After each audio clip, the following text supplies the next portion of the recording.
बघा हे रेशन कार्डवरून रेशन दुकानावरून तांदूळ घेऊन आले, साफ करत होते तांदूळ।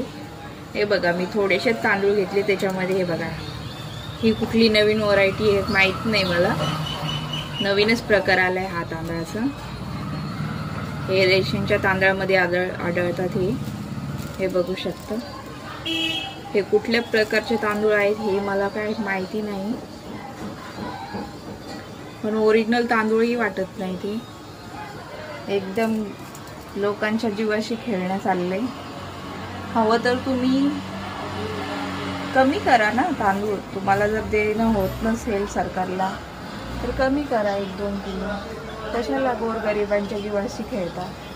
भरपूर लोक आहेत ते रोज खातात। ही पहिलेच बिमाऱ्या का कमी आहेत, कॅन्सर यासारख्या भयानक बिमाऱ्या, आणि त्याच्यामध्ये लहान मुलंही खातात भात। लहान मुलांसाठी तो खूप पौष्टिक असतो हा। लहान मुलांच्या जीवाशी खेळणं योग्य आहे का सरकारला? बघू शकता हे कशा प्रकारचे तांदूळ आहेत।